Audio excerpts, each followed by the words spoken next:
Yep, surprise. That's right, I'm here. I'd say I wouldn't be, but I've got a few things to test out. I'm here. I've got a few things I wanted to test out, and I thought, why not? Just since it's Thursday and 7 o'clock, I'll just throw the stream live. Why not? This is like a camera show after hours. Some of the sort of background stuff that goes on, and today I'm just fixing up a little Halina to shoot with. I'm going to be shooting with this thing tomorrow and the day after, and it really is the most kind of plastic, fantastic point and shoot, run and gun camera out there. Good one for weddings, this one. Doesn't weigh much. You can strap it to your ankle and always never be without a Super 8 camera. It's very, very limited in its functions, but let's see. I think it takes a lot more skill to get the best out of one of these than it does to get the best out of a Canon 1014 XLS. You know, it's a bit like if you're a gladiator, you know, and you go into the arena. Like, who's going to be the better gladiator? The one who can kick ass with a sword, or the one who can kick ass with an M16 machine gun? You know, of course, the sword guy. You know, and then if you go all the way down, you got your John Wick types who can do it with a pencil. Oh, excuse me. Oh dear me. So this camera's the John Wick pencil of Super 8 cameras. Anyway, well, I guess we should get some batteries in it. One of the reasons I'm doing this, and by the way, you know, feel free to make comments like, "What the hell are you doing on the air? Has season 3 started?" No, it hasn't. But you know, comment away. I've got them coming through on my phone here, so I'll be able to respond. But one of the reasons I'm doing this today is just the overhead camera tonight is now the DSLR, whereas on previous camera shows I've used the webcam as the overhead camera. And I thought, well, let's try and step it up a notch. You know, get some quality here. So yeah, we're looking DSLR. So that's just one thing I'm testing. So, well, let's get some batteries into this thing. It only takes 2 batteries. Plus up. The problem is, once the batteries are in, it's very hard to get them out again. They really get in there wedged. They wedge in there good. And of course, this little metal connector over here is prone to falling off if you've got one of these things. So I just glued it in there, and it works out fine. So I push that shut. And then just unlock this. Let's see. Oops. Lovely. It's working. And you just sort of you point that at stuff and you shoot. Let's get the focus right here. It's not really all there is to this camera. There's a few other things. There's that's a nice focus right there. See, that's better than that shitty webcam, really. Okay. So yeah, there's a couple. Oh, I just knocked the bloody focus. There we go. Right. This thing on top here. That's actually your filter key. And if you look right into the lens here, let's move the light. Maybe we can see. Yeah, nobody expects not the camera show, Barry.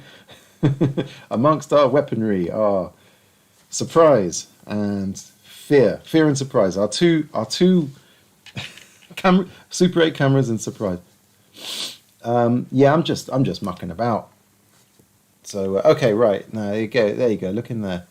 See that orange See, that's the daylight filter. That's always on. It's always on unless I screw this. Now as I screw this thing in, check this out. There it goes, see? Gone away. So it took me a while to work this out. So if you were to put, say, 50D into this thing, you're going to be shooting it with the daylight filter on. So that's outside, so that's like double orange. So that's no good. So screw this thing in, and there it goes away. What is this thing?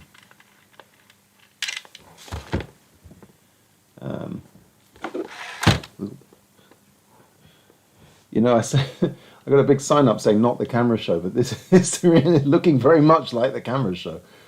Ah, well, what the hell. I'm obviously a glutton for punishment. Now, okay, so this says movie light plug. Now, if you ever see one of these screwed into a camera, by all means steal it, because these things are unicorn shit, or whatever the term is. They're very easily losable. You can lose these things, and if you have one, keep it safe. If it's not screwed into the top of your camera like this, I'll get off the extreme close up here. Then you can screw it into the bottom. It doesn't do anything if you screw it into the bottom, but it keeps it safe. And often these cameras have got like another screw port to keep these things when you're not actually using them. Fact of the matter is, you should probably have this thing screwed in all the time, unless you're shooting tungsten film outdoors. You know, really, what business do you have putting 500T into one of these little things? It'll flip out because it's only set up for 40 ASA. Has no button there, nothing. Now, it's an automatic metering, this camera, so that means we have to go into this thing to give it a battery. Let's zoom in here a little bit and focus. Right, this bastard, I didn't mention this on the last time I talked about this camera, and yeah, it's okay. So you've got to get a coin into that thing and open it up. So I can't do it without. There we go. That's all there is to it. You just turn that thing, and then basically sort of hold the camera upside down and there it is. Don't lose that, whatever you do. And now, what are we going to put in there? Pardon me. We're going to put that fabled PX625 in there that they don't make anymore, the Mercury Battery. Luckily I bought one of these, which I've shown on the show before, but it's a two-part device. It's a little silver oxide battery, a 1.3 volt silver oxide battery, which is easily obtainable still. That's this one. It's called 386. It's not 1.3 volts, it's a bit more, but this ring thing actually steps down the voltage. It's got circuitry inside it. So I put that into there, plus to plus, that's like that. And that together, that makes effectively and exactly the correct voltage PX625 light meter battery that are annoying to get hold of. Although I hear that Sidor Matrasov in Moscow has a stock of newly made ones, which can only mean that some country with terrible environmental records actually started making Mercury batteries again, which is brilliant. But awful. But but brilliant. But I don't need that anyway. I've got this, so I put that in there and try and sort of sandwich it all in there without the silver oxide battery coming out, which is easier said than done. Oops. I'll try and tease it in. You see this? Like I said, this camera is auto metering only. And there we go. So that's in. I'm going to use a coin here. Maybe I can use my big flat screwdriver to try and turn it. You're supposed to use a coin. So you push it in and turn at the same time. There we go. And that's in. So, camera's got drive batteries. It's got a light meter battery. Let's see if that even works. Okay, so here's where the DSLR is going to be handy, because we need to see that. We need to see the iris on this thing.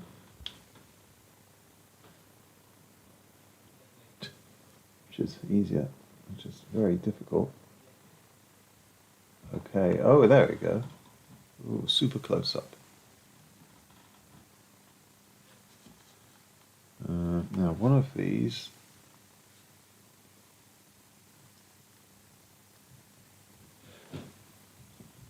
Okay, see the deal here.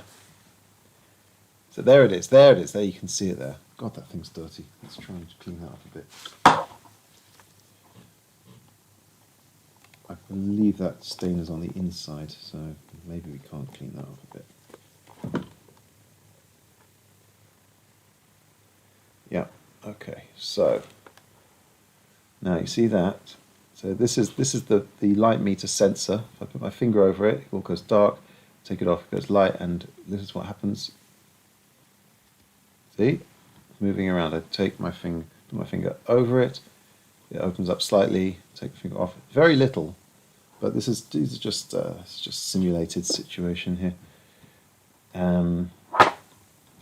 Maybe it needs, yeah. Anyway, it does work. I mean, the light meter does work.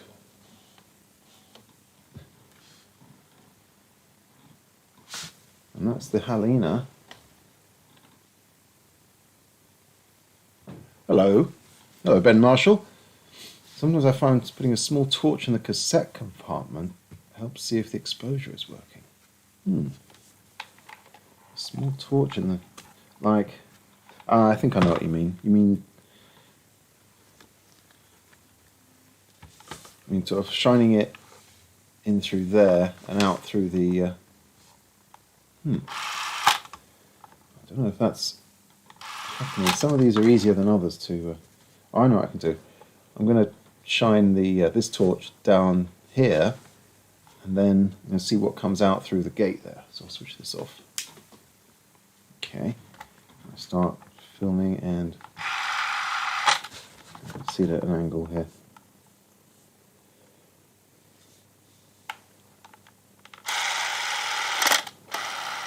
Yeah, there it is. You can see it's coming through there. Let's try a bit more. Hey, there we are. Yay! In fact, let's.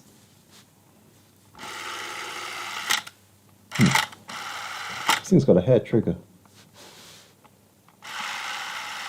Right, let's try and zoom in on that. This is nice. This is like a sort of very chill, low stress version of the camera show. Okay, not trying to prove anything to anyone. There it is.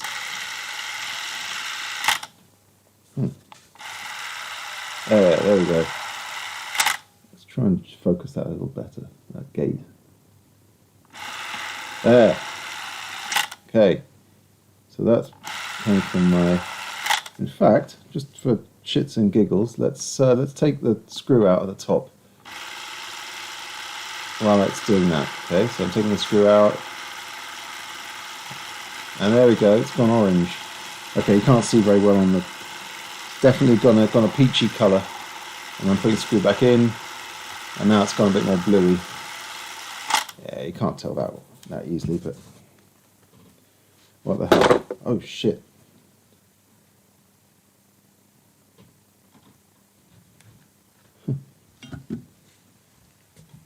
You can then see through the lens it moving. Yeah, but That's fungus in the lens. Ian, did you say that? You say that's fungus?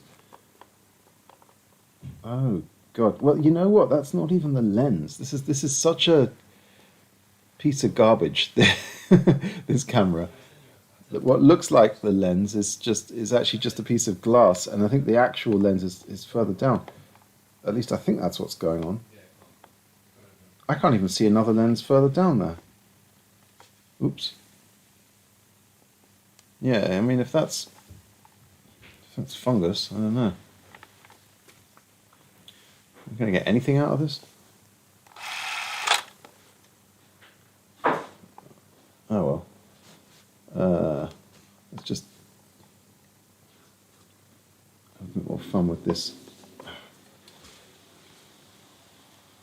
Oh dear. Okay.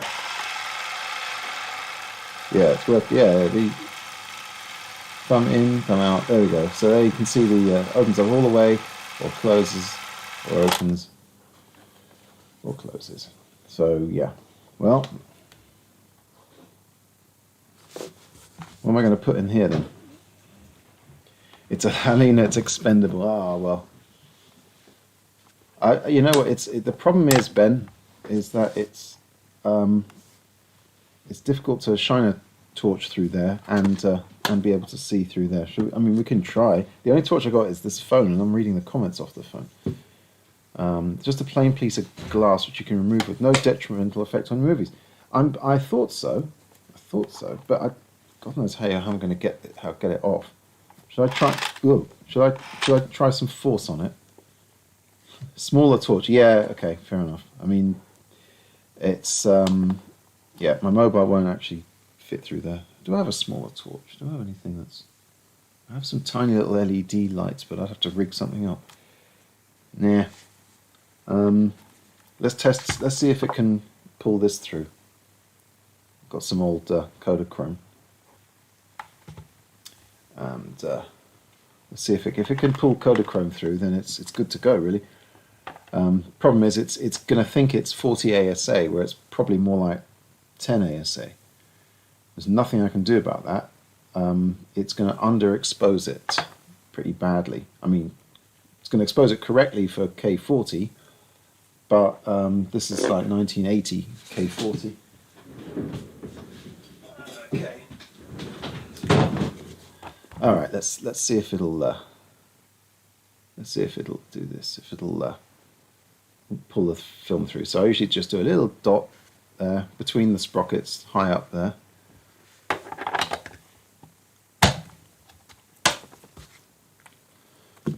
For a couple of seconds. Here we go.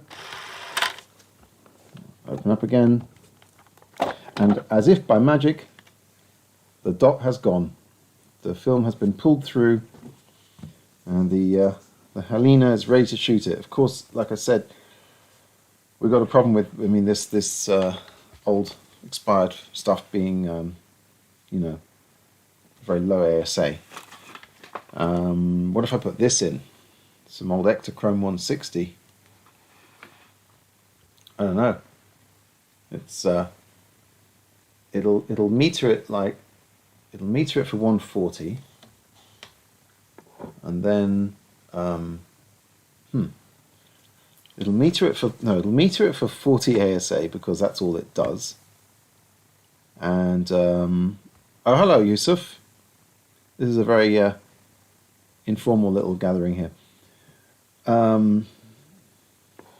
This camera only takes only meters for 40 ASA automatically and has no manual override or anything. All it's got is the sun filter. So if I put 160 in it, it'll meter it for 40. So it will, in theory, overexpose it. However, this 160 might have gone down to 40, like a true 40 ASA over the years. So if I put 40 in, it'll probably underexpose it. And if I put 160 in, it may overexpose it, but if the 160 is old and a bit dead, maybe it needs a bit of overexposure. Question is, do I put the sun filter in? Because usually, this is this was an indoor film, and you would use the orange filter to to shoot outdoors with this. I'm going to have to do it both ways and see. Anyway, Yusuf Khan says, I know this has nothing to do with what you're doing. Listen, nothing I'm doing right now has anything to do with anything whatsoever. I'm just waiting for my baked potatoes to get finished. And since it's Thursday and 7 o'clock, I thought anyone who tunes in thinking that season 2 of the camera show is still going on, then they can just, at least instead of just having nothing to look at, you've got me just pottering around. He asks, I recently learned about bleach bypass processing. This is possible in Super 8. Have you ever tried? Yes, I have tried bleach bypass. It didn't look good at all. It's like overlaying a sort of a black and white image on top of your color image, so it makes everything look very muted. I think Walking Dead uses a lot of bleach bypass. It doesn't help the fact that I tried it with some very expired film as well, so it wasn't a really useful experiment. Go for it. Yes, it is possible on Super 8. So I think the best combo really is the Ektachrome 160. I'll try both. Obviously I'll get shots of both of them. Okay, the Ektachrome 160, and I'll see if that overexposes it. I'll try it with and without the filter key, and I guess I should try the Kodachrome also with and without the filter key, because at this point the filter key is basically just acting like a neutral density filter. I heard the film 7 was filmed using it. Ooh, possibly. I'd have to look that one up. David Fincher is a very artistic gentleman. So yes, it could be that 7 was shot with bleach bypass. Although they probably keep the original camera negative safe, and then they just made a few different positives from it to just see what looks good. Yeah, I don't know if there's anything else I can show you really. I'll just what have I been up to?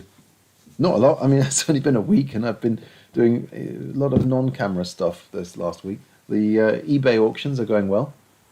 I've been selling rehoming. I'd like to say rehoming a lot of my cameras to hopefully grateful new owners. So that's great. Yes, just go to the website below there, zerobudgetfilmschool.com. There's a link to my eBay shop. Yeah. Anyway, that's I think that's it really. I think my potatoes are done now, and my camera's ready for tomorrow. And I think the DSLR actually does look a lot better than the webcam when all was said and done. So I might start using that for my overhead camera on my proper rig. This isn't my proper, it's just my laptop we're doing this on. Anyway, hey, thanks for tuning in to this little surprise show, the Halina show. And I'll see you, well, our proper camera show proper will be back on May the 6th, but maybe I'll pop in here and there at random intervals. So, yeah. Bye, everyone. Keep shooting.